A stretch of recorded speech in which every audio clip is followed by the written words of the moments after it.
নমস্কার, আমি সোমা রায়। আমি সল্টলেকে থাকি। শ্রীমতীর দরবার আয়োজিত মাসিক সেরা শ্রীমতী প্রতিযোগিতায় আমি সেপ্টেম্বর মাসের প্রতিযোগী। শ্রীমতী দরবার আয়োজিত মাসিক সেরা শ্রীমতী প্রতিযোগিতায় আমি অংশগ্রহণ করতে পেরে আমার ভীষণ ভালো লাগছে। এই মাসের বিষয় যেহেতু খিচুড়ি, সেই জন্য আজকে আমি আপনাদের সামনে সাবুর খিচুড়ি রেসিপিটা করে দেখাচ্ছি। আশা করি আপনাদের ভালো লাগবে। আপনাদের ভালো লাগলে প্লিজ লাইক, শেয়ার, কমেন্ট করবেন এবং শ্রীমতী দরবারের চ্যানেলটিকে সাবস্ক্রাইব করবেন। নমস্কার।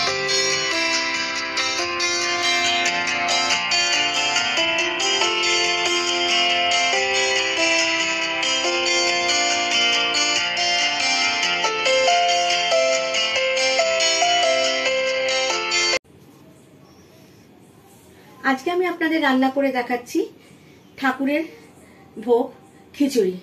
তো আমি যে খিচুড়িটা বানাবো সেটা হচ্ছে সাবুর খিচুড়ি। তো আসুন কি কি নিয়েছি এই খিচুড়ি বানাবার জন্য দেখে নিন। সাবু নিয়েছি 1 কাপ, ডাল নিয়েছি 1 কাপ,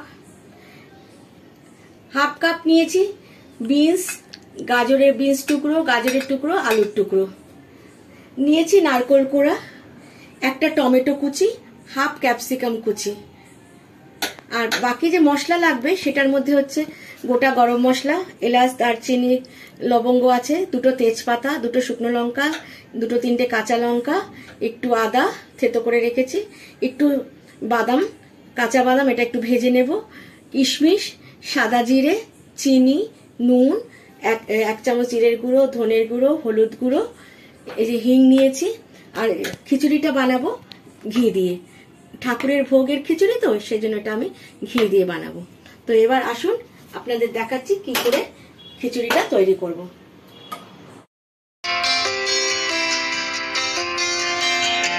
গ্যাসটা জ্বালিয়ে দিলাম। কড়াইটা শুকিয়ে যাক, তারপরে আমি রান্নাটা শুরু করব। আমি কড়াইতে এবার নিয়ে নিচ্ছি পরিমাণ মতন ঘি।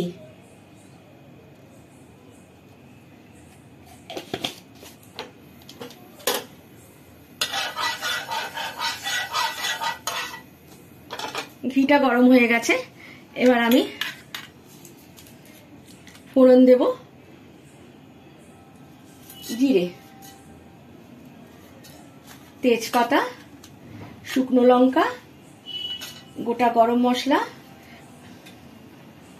আর বাদামগুলো।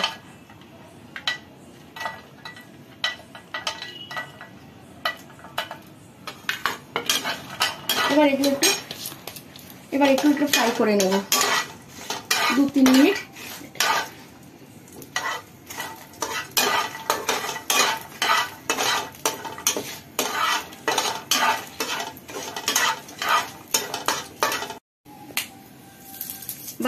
বাদামটা ভাজা হয়ে গেছে, জিরেটাও ভাজা হয়ে গেছে।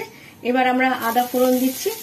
আদাটা ফোড়ন দিয়ে এর মধ্যে এবার এই সবজিগুলো দিয়ে দিচ্ছি। সবজিটা একটু ভেজে নেব।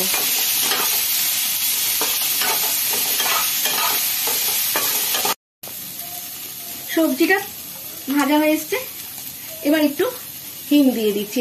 নিরামিষ খিচুড়ি তো, আর ভোগের খিচুড়ি হিংটা দিলে খুব ভাল লাগে। এবার দিয়ে দিচ্ছি টমেটো আর ক্যাপসিকাম,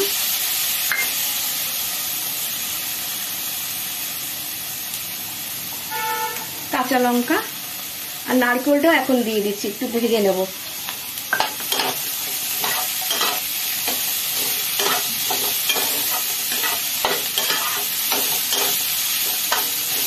একটু ভেজে নিয়ে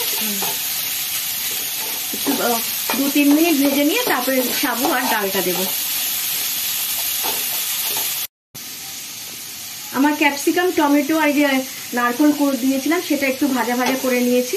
এবার আমরা সাবুটা দিয়ে দেব। সাবুটা দিয়ে দিলাম, ডালটা দিয়ে দিলাম,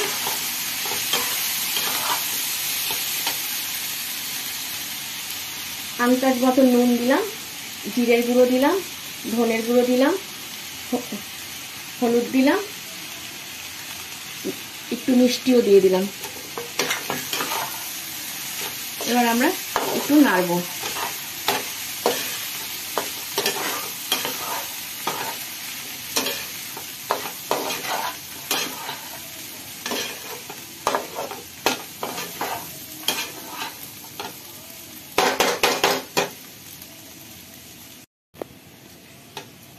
এই সাবুটা দিলাম, ডালটা দিলাম, একটু নাড়িয়ে চাড়িয়ে নিলাম। এবার পরিমাণ মতন জল দিয়ে দেব।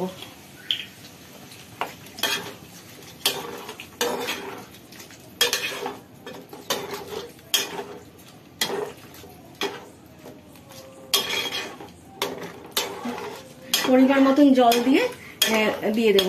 আর এই খিচুড়িটা করার আগে, সাবুর খিচুড়ি তো, সাবুটাকে একটু ভালো করে ধুয়ে আধ ঘন্টা মতন একটু জলে ভিজিয়ে রাখবো।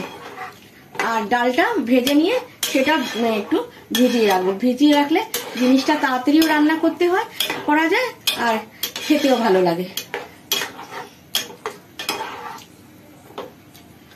এবার একটু আমি এটা ঢাকা দিয়ে সেদ্ধ হতে দেব, তারপরে আবার আমি ফিরে আসছি। এবার আমার সব সেদ্ধ হয়ে গেছে, সাবু, ডাল, সবজি সব সেদ্ধ হয়ে গেছে এবং ঘন হয়ে এসছে, মানে পরিপূর্ণ, মানে পুরোভাবে তৈরি হয়ে গেছে। এবার আমরা গ্যাসটা অফ করে দেব।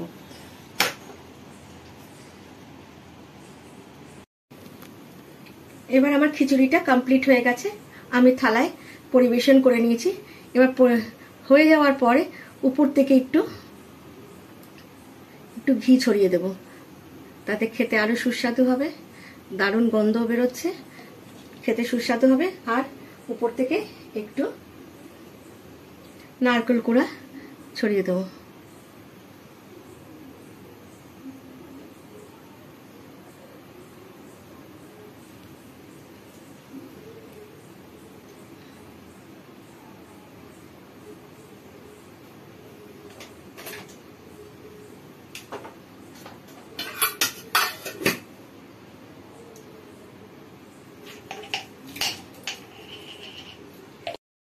আমার ভোগের খিচুড়ি কমপ্লিট। এবার আমার ফাইনাল প্রেজেন্টেশন আমি করে ফেললাম। আমার ভোগের খিচুড়ি কমপ্লিট।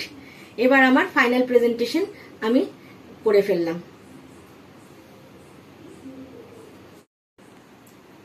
ফাইনালি আমার ভোগের খিচুড়ি তৈরি হয়ে গেছে।